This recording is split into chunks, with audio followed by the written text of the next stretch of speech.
నమస్తే సార్. నమస్తే సార్, ఈరోజు మన వంటింటి చిట్కాలు మన వ్యూవర్స్ కోసం ఎలాంటి హోమ్ రెమెడీ చూపించబోతున్నాం, అది దేనికి యూస్ అయిపోతుంది? సో వెయిట్ లాస్ గురించి చెప్పుకుందామమ్మా. అవును సార్. ఎందుకంటే చాలా మంది సఫర్ అవుతున్నారమ్మా. అవును సార్, చాలా. అసలు 100లో 90 మంది ఈ వెయిట్ పుట్టోన్ అయిపో దానిపైననే కాన్సన్ట్రేట్ దాని మీదే ఉంటుంది. దేనిపైన కూడా వాళ్ళకి ఇంకొక దానిపైన కూడా వెళ్ళేంత అవకాశం ఉండదు. ఎందుకంటే అతిగా బరువు అనేది అంత సమస్యగా మారిపోయింది సార్. సో దీనికి నేను చెప్పినటువంటి పద్ధతిలో సిస్టమేటిక్ గా ఫాలో అవుతామా, క్రమక్రమంగా బరువు తగ్గిపోవడమే కాకుండా ఈ వెయిట్ వల్ల వచ్చేటువంటి అనేక రకాలైనటువంటి కాంప్లికేషన్స్ నుంచి కూడా బయటపడవచ్చమ్మా. మీకు చెప్తే ఆశ్చర్యపోతారు, సూక్ష్మంలో మోక్షం అంటారమ్మా ఇలాంటివి. సో మనకు తెలియక వేలాది రూపాయలు, లక్షలాది రూపాయలు ఖర్చు పెట్టి రకరకాల సైడ్ ఎఫెక్ట్స్ తెచ్చుకునే బదులు మరి ప్రకృతిలో లభించేటువంటి క్షేమదాయకమైనటువంటి ఆహార ఔషధాలపైన అవగాహన కలిగి ఉండి వాటిని సద్వినియోగం చేసుకోవడం వల్ల మెండైనటువంటి ఆరోగ్యాన్ని మనం సొంతం చేసుకోవచ్చమ్మా. సో దీనికి నేను గత కొన్ని వీడియోలో కూడా ఎలాంటి ఆహార నియమాలు పాటించాలి, ఎలాంటి ఎక్సర్సైజ్ చేయాలి, ఇలాంటి వివరాలు చెప్పడం జరిగిందమ్మా. మరి ఈ వీడియోలో ఔషధం ఎలా తయారు చేసుకోవాలో చేసి చూపిద్దామమ్మా. ఓకే, తప్పకుండా సార్. ఓకే, దీనికి సో ఈ 3 పదార్థాలు అవసరమైతాయమ్మా. ఈ 3 పదార్థాలతో ఒక 150 ml గోరువెచ్చని నీళ్ళు అవసరమైతాయి. గోరువెచ్చని నీళ్ళు ఈ విధంగా తయారు చేసేసుకొని ఒక సీసాలో గ్లాస్ లో ఈ విధంగా పెట్టుకుంటే సరిపోతుంది. దీనికి మొట్టమొదటి పదార్థం అమ్మా నిమ్మకాయలు. నిమ్మకాయ రసము ఈ వెయిట్ లాస్ అయ్యేందుకు చాలా అద్భుతంగా ఉపయోగపడుతుందమ్మా. దీంట్లో ఉన్నటువంటి డయాస్పిన్, హెస్పెరిడిన్, సిట్రిక్ యాసిడ్ ఇలాంటివి అనేక రకాల పదార్థాలు మరి ప్రత్యక్షంగా పరోక్షంగా మెటబాలిజాన్ని వేగవంతం చేసేసి ఫ్యాట్ ని కరిగించేందుకు చాలా చక్కగా ఉపయోగపడుతుందమ్మా. సైడ్ ఎఫెక్ట్స్ కూడా లేకుండా అన్ని సైడ్ బెనిఫిట్స్ దీని వల్ల కూడా ఉంటాయమ్మా. అదేవిధంగా రెండవ పదార్థంగా తేనెమ్మా.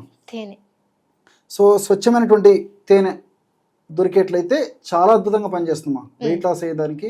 ఇంకోటి ఏంటంటే తేనె తక్షణమే శక్తినిచ్చేందుకు కూడా ఉపయోగపడుతుందమ్మా. సో తేనె తక్షణమే శక్తినిస్తుంది.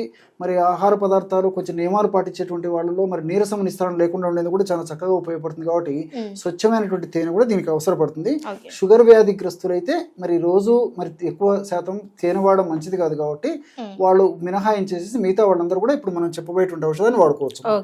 సో మూడవ పదార్థంగా జీలకర్ర చూర్ణం అమ్మా.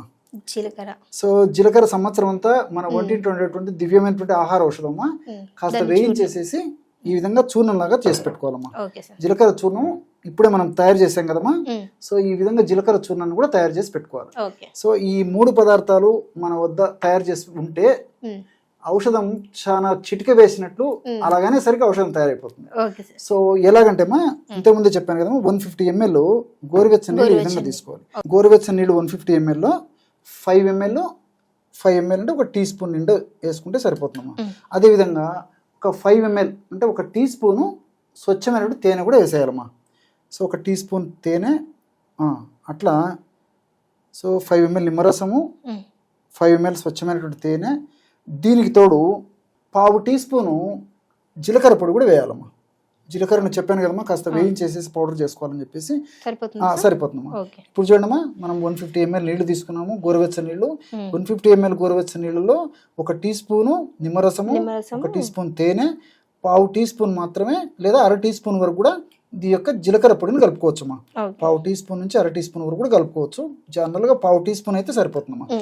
సో బ్రహ్మాండమైనటువంటి వెయిట్ లాస్ డ్రింక్ రెడీ అయిపోయింది. చూసారు కదా. సో మన ఇంట్లో దొరికేటువంటి చాలా సింపుల్ ఐటమ్స్ ఇవన్నీ కూడా ఎక్కడికో వెళ్ళి బయటికి వెళ్ళి కొనుక్కోవాల్సిన అవసరం లేదు. మన ఇంట్లో ఎవ్రీడే ఖచ్చితంగా నిమ్మకాయ ఉంటుంది, అండ్ అలానే జీలకర్ర ఉంటుంది, తేనె కూడా మనకి దొరుకుతూ ఉంటుంది. కాబట్టి అంటే సార్ ఇది ఏ మోతాదులో తీసుకున్నాము అనేది చెప్పారు. సో ఏ టైంలో తీసుకున్నాము? ఎగ్జాక్ట్లీ అమ్మా, చాలా మంచి ప్రశ్న అడిగారమ్మా. చాలా మందికి ఈ సందేహం వస్తుంటుందమ్మా.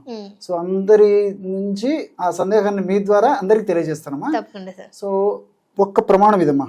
అంటే ఫస్ట్ రోజు ఆహారానికి ఒక అరగంట ముందు లేదా ఒక 15 minutes ముందు మొదటి రోజు ఒక ప్రమాణంగా తీసుకోవాలమ్మా. ఒకటి తీసుకోవాలి, ఒక గ్లాస్. ఇట్లే 150 ml లో ఈ పద్ధతిలో తయారు చేసుకొని ఒక్కసారి వాడాలి ఫస్ట్. సెకండ్ డే వచ్చేసి ఉదయం ఆహారానికి ఒక 15 నిమిషాల ముందు లేదా అర్ధగంట ముందు, రాత్రి ఆహారానికి ఒక 15 నిమిషాలు లేదా ఒక అరగంట ముందు మరొకసారి ఈ విధంగా తీసుకోవాలమ్మా. That is second day. Third day వచ్చేసి ఉదయం, మధ్యాహ్నం, రాత్రి 3 సార్లు ఆహారం తీసుకునే దానికి ముందు ఇదే పద్ధతిలో ఔషధాన్ని తయారు చేసుకుని వాడుకుంటున్నారు. ఓకే, 3 రోజులు 1 గ్లాస్ అనేది పెరుగుతూ పోతుంది. సో 4th డే నుంచి రెగ్యులర్ గా హ్యాబిట్ గా అలవాటు చేసుకోవాలి. సో మనసుంటే మార్గం ఉంది, కాస్త ఓపిక ఉంటే చాలమ్మా. మనం ఎక్కడున్నా గానీ ఈజీగా అన్ని దొరికేవి కాబట్టి మరి సూక్ష్మంలో మోక్షం అన్నట్లు ఈ పద్ధతి ప్రకారం నేను చెప్పినటువంటి పద్ధతిలో ఈ ఔషధాన్ని తయారు చేసుకుని వాడుకోవడం వల్ల మరి వేలాది రూపాయలు, లక్షలాది రూపాయలు ఖర్చు పెట్టిన అక్కర్ లేకుండానే మరి ప్రకృతి ప్రసాదించినటువంటి ఈ క్షేమదాయకమైనటువంటి ఔషధాల ద్వారానే మరి దేహంలో ఎక్కడ ఫ్యాట్ కణాల్లో, ఏ ఫ్యాట్ కణాల్లో కొవ్వు సంచితమైనప్పటికీ, ఫ్యాట్ సంచితమైనప్పటికీ మరి చాలా త్వరగా, శీఘ్రంగా, సత్వరమే ఆ ఫ్యాట్ ని కరిగించేందుకు దివ్యంగా పనిచేసేటువంటి అద్భుతమైనటువంటి ఆహార ఔషధాల్లో ఈ ఔషధం కూడా ఒకటమ్మా. Thank you so much sir. చూసారు కదా, అంటే మనము ఆల్రెడీ మన అందరికీ తెలిసిందే లెమన్ వాటర్ తాగుతాము, జీరో వాటర్ తాగుతాం. బట్ ఈ 2 కాంబినేషన్ అండ్ తేనె కూడా మన వెయిట్ లాస్ జర్నీలో చాలా చక్కగా ఉపయోగపడుతుంది. సో ఇది ట్రై చేయండి. ట్రై చేశాక మీ రిజల్ట్స్ అనేది ఖచ్చితంగా కామెంట్ చేయండి. ఇంకేమైనా మీకు వీడియోస్ అవసరం అయితే దాన్ని కూడా కామెంట్ చేసినట్లయితే మేము లైవ్లో చేయడానికి ట్రై చేస్తాం. సో ఔషధ గుణాలు, అది ఎలా పనిచేస్తుంది అని కూడా సార్ మీకు పూర్తిగా ఎక్స్ప్లెయిన్ చేయడానికి ట్రై చేస్తారు. సో అప్పటి వరకు చూస్తూనే ఉండండి our channel. Please like and share. Thank you sir.